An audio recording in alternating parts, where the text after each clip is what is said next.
Hi hello and welcome back to my channel little shorts. வீடியோக்குள்ளே போகிறதுக்கு முன்னாடி என்னோட சேனலை சப்ஸ்கிரைப் பண்ணாதவங்க மறக்காமல் சப்ஸ்கிரைப் பண்ணி சப்போர்ட் பண்ணுங்கள்.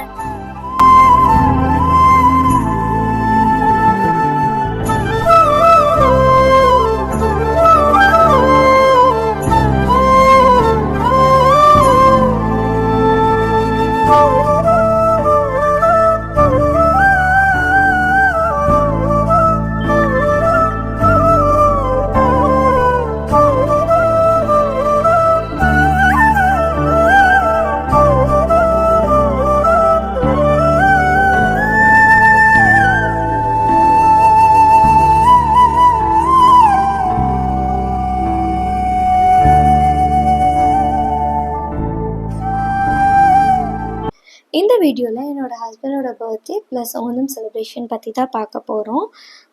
நான் இன்றைக்கி ஓணம் சத்யா ரெசிபீஸ் பண்ணலாம் சொல்லிட்டு தான் ஆரம்பித்தேன் டேவே. ஃபஸ்ட்டு அரைச்சி விட்ட சாம்பார் தான் செய்யலான்னு சொல்லிட்டு எந்திரிச்சதுமே பருப்பை நல்லா தண்ணியில் போட்டு கழுவிட்டு அதை ஒரு அரை மணி நேரம் ஊற வச்சுருந்தேன். அதுக்கப்புறம் தாளிக்கிறதுக்கு அரைக்கிறதுக்குலாம் தேவையானது எல்லாமே கட் பண்ணிகிட்டு இருந்தேன். நான் எப்போவுமே என்னோடய ஹஸ்பண்டோட பர்த்டேக்கு ஷர்ட்டு, ஹேண்ட்மேட் கிஃப்ட்ஸ் இந்த மாதிரி தான் கொடுத்துருக்கேன். ஆனால் நான் சமைச்செல்லாம் கொடுத்ததே இல்லை. இந்த வாட்டி டிஃப்ரெண்ட்டாக ட்ரை பண்ணலான்னு சொல்லிட்டு ஓணமும் அதே டேயில் வந்தனால ஓணம் சத்யாவை பர்த்டே கிஃப்டாக கொடுக்கலான்னு சொல்லிட்டு நான் என் கையாலேயே எல்லா டிஷ்ஷும் பண்ணணும்னு சொல்லிட்டு தான் நான் ஆரம்பித்தேன். பருப்பு ஃபஸ்ட்டு வேக வச்சுட்டேன். அதுக்கு இந்த ரெசிபிஸ் எல்லாமே நான் இந்தியன் குக்கிங் தமிழ் சொல்லிட்டு ஒரு சேனலில் தான் பார்த்து எல்லா ரெசிபீஸுமே பண்ணுறேன். எனக்கு எவ்வளோக்கு எவ்வளோ நல்லா வரும்னு எனக்கு தெரியாமல் ஐடியாவே இல்லாமல் தான் ஸ்டார்ட் பண்ணேன். அதுவும் இல்லாமல் நிறையா டிஷ்ஷஸோட பேர் கூட எனக்கு வரல. அதோட டேஸ்ட் எப்படி இருக்குன்னு கூட தெரியல. சரி செஞ்சுருவோம் சொல்லிட்டு ஸ்டார்ட் பண்ணிட்டோம், முடிச்சே ஆகணும்னு சொல்லி ஆரம்பிச்சிட்டேன். நான் லவ் பண்ணும்போது நான் ஃபர்ஸ்ட் கொடுத்த ஹேண்ட்மேட் கிஃப்ட்னால் எக்ஸ்ப்ளோஷன் பாக்ஸ் தான். அது நான் பண்ணுறக்கு எனக்கு 1 மந்த் டைம் ஆயிடுச்சு. ஏன்னா நான் ஒர்க்கும் போயிட்டுருந்தேன். அப்போ அம்மாவும் வீட்டில் இருப்பாங்க. என்னால் ஃபோட்டோஸ் ஒட்டுறதுக்கெலாம் ஃப்ரீடமாக இருக்காது. அம்மா தூங்கினதுக்கு அப்புறம் தான் அதை நான் செய்வேன். அப்படியே 1 மந்த் ஆயிடுச்சு ஒவ்வொரு இதாக செய்கிறதுக்கு. அதோட அவுட்கம் ரொம்பவே சூப்பராக வந்துருந்துச்சு. நான் அதை ஃபோட்டோஸ் எடுக்கல, பட் அது ரொம்ப ஸ்வீட்ஃபுல்லான மெமரின்னு சொல்லலாம். எனக்கு அது ரொம்ப பிடிச்சிருந்துச்சு. என் ஹஸ்பண்டுக்குமே அது ரொம்ப பிடிச்சிருந்தது. அவர் எக்ஸ்பெக்டே பண்ணல நான் இந்த மாதிரி ஹேண்ட்மேட் பண்ணுவேன்னு சொல்லிட்டு. நெக்ஸ்ட் மேரேஜ் ஆனதுக்கப்புறம் ஃபர்ஸ்ட் பர்த்டே நான் 9 மந்த்ஸ் ப்ரெக்னெண்ட்டாக இருக்கப்போ வந்துச்சு. அப்போ நான் அவங்களுக்காக ஒரு சர்ப்ரைஸ் பிளான் பண்ணலான்னு சொல்லிட்டு மேலே ஃபுல்லாக பலூன்ஸ் எல்லாம் வச்சு எங்களோட ஃபோட்டோஸ் ஆர்டர் பண்ணியிருந்தேன். அது எல்லாமே அந்த பலூனில் பின் பண்ணி, அது போக நான் ஒரு ஹேண்ட்மேட் கிஃப்ட் பண்ணியிருந்தேன். அவங்களுக்கு ஸ்டிங் ஆர்ட் பண்ணியிருந்தேன். இந்த ஆணிலாம் வச்சு ப்ளைவுட்டில் வச்சுட்டு ஹெச்என்னு சொல்லிட்டு அவங்களோட டேட் ஆஃப் பர்த் 2020 இருக்க மாதிரி நான் ஒரு கிஃப்ட் பண்ணியிருந்தேன். அதில் ஃபுல்லாக நூல்லாம் சுற்றி அது ரொம்பவே அழகாக இருந்துச்சு. அது போக ஒரு கேக் கட் பண்ணியிருந்தேன். அப்போ ரொம்ப ஹாப்பியாக இருந்துச்சு. இந்த மாதிரி கிஃப்ட்ஸ்லாம் கொடுக்கும்போது எனக்கு ரொம்ப ஹாப்பியாக இருக்கும். இந்த வாட்டி வீட்டில் இருக்கனால ஏதாவது டிஃப்ரெண்ட்டாக பண்ணணுன்னு தான் இந்த மாதிரி பண்ணேன். நான் இந்த சாம்பாரில் கேரட், பீன்ஸ், பொட்டேட்டோ, டொமேட்டோ, அப்புறம் சின்ன வெங்காயம், இந்த மாதிரி காய், அப்புறம் முருங்கைக்காய், இந்த மாதிரி காயெல்லாம் தான் சேர்த்திக்கிட்டேன். வெண்டைக்காய், கத்திரிக்காயெல்லாம் சேர்த்துலான்னு போட்டிருந்துச்சு. ஆனால் எனக்கு பிடிக்காதனால நான் அதை பர்சனலாக நான் சேர்த்திக்கல. மெயினாக நான் எல்லா டிஷ்ஷுமே தேங்காய் எண்ணெயில் தான் செஞ்சுருந்தேன். கேரளா ஸ்டைலில் அங்கே எப்போவுமே தேங்காய் எண்ணெய் யூஸ் பண்ணுறதுனால நானும் அதே மாதிரி தேங்காய் எண்ணெய் வச்சு தான் செஞ்சுருந்தேன். நான் சாம்பார் வச்சுட்டு இந்த பக்கம் ஒரு அடுப்பில் வச்சுட்டு இந்த பக்கம் இஞ்சி புளி செய்யலான்னு சொல்லிட்டு அதையும் ஸ்டார்ட் பண்ணேன்.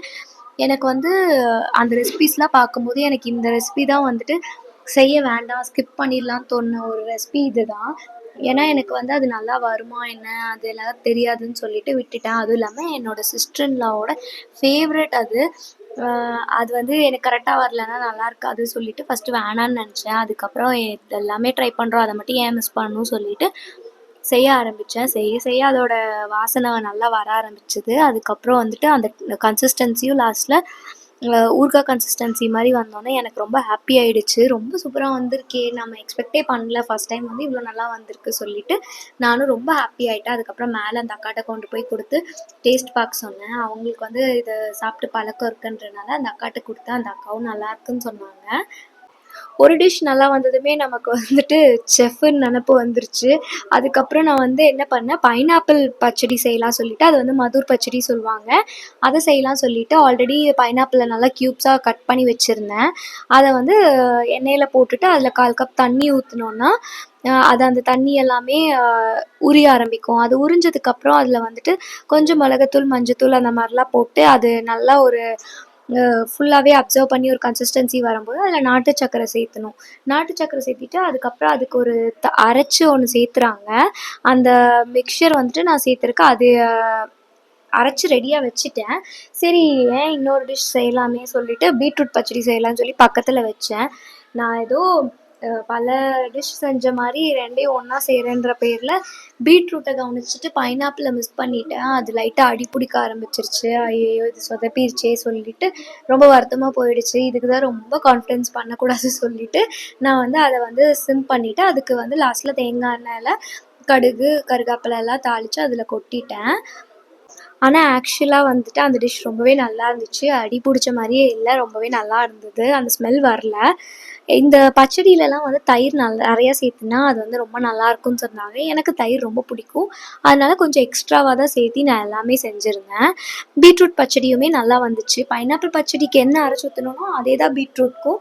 இதே மாரி குக்கும்பரும் செய்யலான்னு போட்டிருந்துச்சு. நான் லாஸ்ட்ல செஞ்சுக்கலான்னு நெனச்சேன். அதுக்கப்புறம் டைம் இல்ல சொல்லிட்டு அத விட்டுட்டேன். நான் இது செஞ்சுட்ருக்கும்போதே வந்துட்டு மேல திவ்யாக்கா வந்து எனக்கு ஹெல்ப் பண்ணுறேன்னு வந்தாங்க. அவங்க தான் வந்து 3 டிஷ் செஞ்சாங்க. அது போக எனக்கு காயெல்லாம் கட் பண்ணுறக்கு அதுக்கு எல்லாமே ஹெல்ப் பண்ணாங்க. அவங்க இல்லன்னா வந்து நான் சீக்கிரமா இந்த டிஷ்ஷஸ்லாம் செஞ்சு முடிச்சிருக்கவே மாட்டேன். அந்த அக்கா வந்து கேபேஜ் தோரன், அவியல், அதுக்கப்புறம் உருளைக்கிழங்கு பொரியலும் செஞ்சாங்க. நான் வந்து அவங்க செய்யும்போதே நான் வந்து ஓலான் செய்யலான்னு சொல்லிட்டு, அது வந்து வெள்ள பூசணிக்கால செஞ்சிருந்தது. அது பேர் கேட்டோனே எனக்கு வந்து அத செய்யணுமா அப்படின்னும் தோணுச்சு. சரி எதுக்கும் செஞ்சு பார்க்கலாம். இதெல்லாமே எனக்கு புதுசா இருந்துச்சு. எனக்கு அது எப்படி இருக்குன்னு கூட தெரியாது. அதோட பேருமே டிஃப்ரெண்ட்டா இருந்தனால நல்லா இல்லன்னா என்ன பண்றதுன்னு யோசிச்சுட்டே செஞ்சேன். ஆனா எனக்கு நான் செஞ்சதுலயே புடிச்ச ஒரு டிஷ் அதுதான். எனக்கு அவ்ளோ புடிச்சது. ஓலன் செய்யும்போதே அந்த அக்கா கேபேஜ் வந்துட்டு இன்னொரு அடுப்புல செஞ்சுட்ருந்தாங்க. எனக்கு வந்து மோஸ்ட்டா வந்து வெஜிடபிள்ஸ் எதுவுமே சாப்பிடவே மாட்டேன். வீட்ல அம்மா, அப்புறம் அக்காலாம் திட்டி தான் சாப்பிடுவேன். அதுவுமே வந்துட்டு ஏதோ விஷம் சாப்பிட்ற மாரி தான் முழுங்குவேன். ஆனா நானே இது எல்லாமே செஞ்சுட்ருக்கேன். எப்படியும் சாப்பிட்டு தான் ஆகணும். நான் செய்றனால நான் சாப்பிடணுன்றதுக்காகவே யோசிச்சுட்டே செஞ்சுட்ருந்தேன். அதுக்கப்புறம் வந்துட்டு இது வந்து ஒரு லவ்வோட செய்றனால இன்னும் எக்ஸ்ட்ரா டேஸ்டியாவே இருக்கும்னு சும்மா நானே நெனச்சுட்டு எல்லாமே ஓவர் திங்கிங் பண்ணிட்டே செஞ்சுட்ருந்தேன். எனக்கு வந்து இந்த மாரி குட்டி, குட்டி சர்ப்ரைசஸ் குடுக்கறதெல்லாம் ரொம்ப பிடிக்கும்.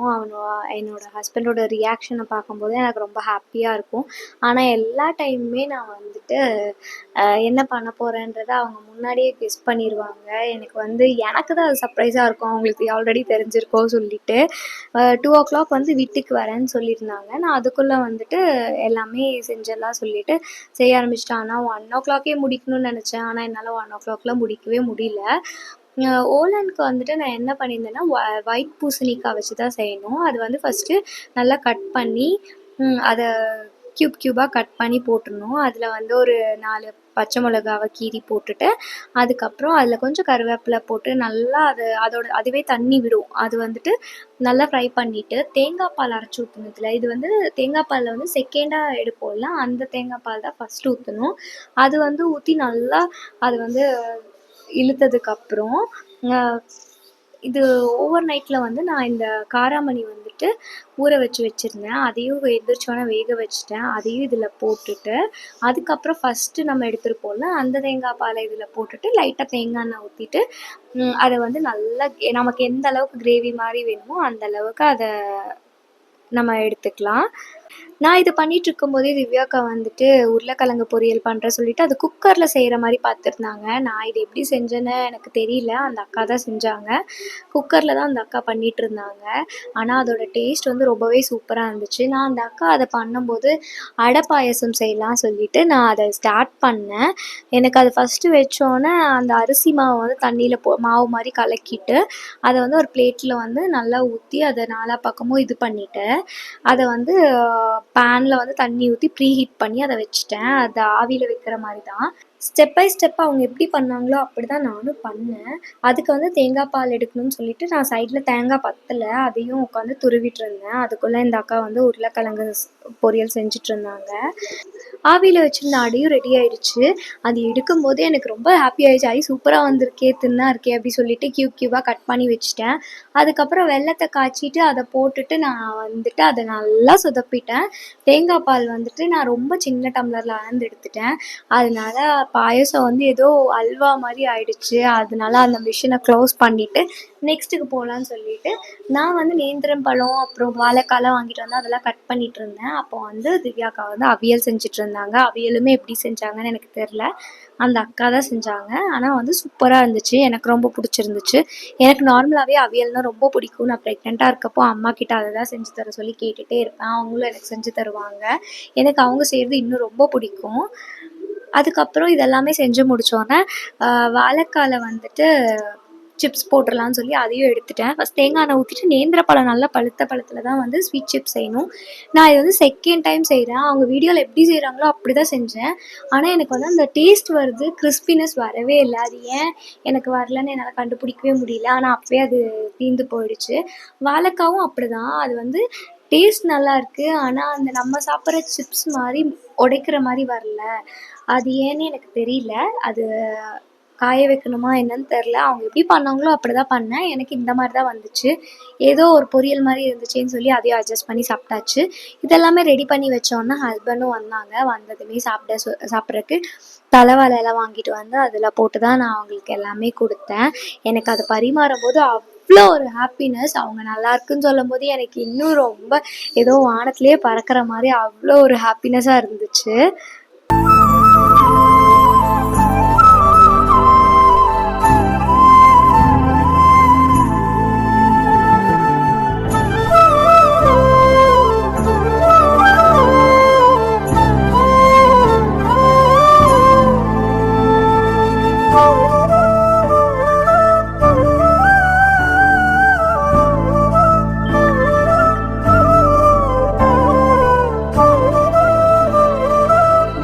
ஹஸ்பண்ட்க்கு வந்து லீவ் இல்லை சொன்னனால ஈவினிங் மேலே ஒரு சர்ப்ரைஸ் பண்ணலான்னு சொல்லிட்டு நான் வந்து ஹாப்பி பர்த்டே லவ் சொல்லி ஒரு பர்த்டே பேனர் மாதிரி ஒன்று வாங்கி வச்சுருந்தேன். அதுக்கப்புறம் அதில் 20 பலூன்ஸ் நெட் அண்ட் லைட் வந்துருந்துச்சு. அது வந்து எனக்கு அவ்வளோ அதோட குவாலிட்டி பிடிக்கல. ஹாப்பி பர்த்டே ஒருத்தல ரொம்பவே மோசமாக இருந்துச்சு. பரவாயில்ல இப்போதைக்கு இது இருக்கே சொல்லிவிட்டு நான் அதை வந்து ஃபஸ்ட்டு செட் பண்ணலான்னு ஈவினிங் மேலே தானே வருவாங்கன்னு அசால்ட்டாக இருந்தேன். திடீர்னு ஃபோன் பண்ணி ஆஃப்டர்நூனுக்கு மேலே எனக்கு லீவுன்னு சொல்லிட்டாங்க. அதுக்கப்புறம் எனக்கு தான் சர்ப்ரைஸுன்ற மாதிரி இருந்துச்சு. அப்புறம் அவசர அவசரமாக நானும் பசங்களும் சேர்ந்து பலூன்லாம் ஊதிட்டு அதுக்கப்புறம் இதெல்லாமே அரேஞ்ச்மெண்ட் பண்ணிவிட்டு கேக் வந்துட்டு ஈவினிங் 4:00 மேலே தான் கிடைக்கும்னு சொல்லிட்டாங்க. கேக் வந்து நான் என்னோடய ஃப்ரெண்டுக்கிட்ட தான் ஆர்டர் போட்டிருந்தேன். அவங்க வந்து இங்கே சூலூரில் இருக்க கண்ணன் டிபார்ட்மெண்ட்டில் ஒரு கார்ட் வச்சுருக்காங்க, லாஃபல்ஸ் டிலைட் சொல்லிட்டு. என் ஹஸ்பண்ட்க்கு வந்து ஃபஸ்ட்டே இது வந்து தெரிஞ்சிருச்சு. ஆனால் கேக் வாங்கினது தெரியாது. ஃபஸ்ட்டே இந்த அரேஞ்ச்மெண்ட்ஸ்லாம் பார்த்து சிரிச்சுட்டு எனக்கு தெரியும் அப்படி சொல்லிட்டு வேலைக்கு கிளம்பிட்டாங்க. அவங்க சும்மா சொல்லியிருக்காங்க, நான் அதை நம்பி நான் எல்லா அரேஞ்ச்மெண்ட்ஸும் சர்ப்ரைஸாக பண்ணேன். அது எனக்கு தான் சர்ப்ரைஸாக வந்து முடிஞ்சுது. ஆனால் அவங்களுக்கு நான் கேக் ஆர்டர் பண்ணது தெரியாது. சரி ஒர்க் விட்டு வரும்போது கேக் வச்சு கட் பண்ணலான்னு சொல்லிட்டு அவங்கள வந்து மறுபடியும் திறக்க சொல்லி சர்ப்ரைஸாவது ஆகு அப்படின்னு சொல்லிட்டு நானே சர்ப்ரைஸ் ஆகுன்னு சொல்லி வாங்கிக்கிட்டேன். அதுக்கப்புறம் வந்துட்டு கேக்லாம் கட் பண்ணலாம் சொல்லிட்டு அந்த இதுலேயும் லைட்லேயும் ஒரு ப்ராப்ளம் வந்துருச்சு. விஹான் வந்தோடனே அந்த லைட்டை பிச்சுட்டான். அதுக்கப்புறம் மேலே அந்த அண்ணா தான் 2 லைட் கொடுத்தாங்க. அது 2 லைட் கொடுத்தனால ஒன்று கேக்குக்கும் ஒன்று ஹாப்பி பர்த்டே பேனருக்கும் வச்சுட்டு பசங்களோட சேர்ந்து அவங்களும் கேக் வெட்டினாங்க. கேக் வந்து ஹானஸ்ட்டாக சொல்கிறேன் ரொம்ப சூப்பராக இருந்துச்சு. எனக்கு ரொம்பவே பிடிச்சிருந்துச்சு. கேக்லாம் கட் பண்ணிவிட்டு எங்களை வந்து மேரியோ கூட்டிகிட்டு போகிறேன், ஜூஸ்லாம் குடிச்சிட்டு வரலாம்னு சொல்லி சொன்னாங்க. எங்கள் அப்பாவும் ஈவினிங் மேலே வந்திருந்தாங்க. நாளைக்கு வந்து ஊருக்கு போகிறதுனால அப்பா வர சொல்லியிருந்தேன். அங்கே கேக்லாம் கட் பண்ணி முடிச்சுட்டு மேரியோவுக்கு போய் 2 ஜூஸு அப்புறம் மேகிலாம் சாப்பிட்டுட்டு அங்கேருந்து கிளம்பிட்டோம். எங்களோட ஓணம் அண்ட் பர்த்டே செலிப்ரேஷன் ரொம்பவே சூப்பராக போச்சு. எனக்கு வந்து இந்த டே ரொம்பவே சூப்பராக போச்சுங்க. நானும் என் லைஃப்பில் 14 டிஷ்ஷஸ் செஞ்சதே இல்லை. இப்போ தான் ஃபர்ஸ்ட் டைம் செய்கிறேன். அதனால் நான் இன்றைக்கி ரொம்பவே ஹாப்பியாக இருந்தேன். ஹஸ்பண்டும் ரொம்ப ஹாப்பியாக இருந்தாங்க. என்னோட இந்த வீடியோ உங்களுக்கு பிடிச்சதுன்னா மறக்காமல் லைக் பண்ணுங்கள், கமெண்ட் பண்ணுங்கள், ஷேர் பண்ணுங்கள். அடுத்த ஒரு நல்ல வீடியோவில் பார்க்கலாம். Until then, love you all. Thanks for watching my videos. Bye bye.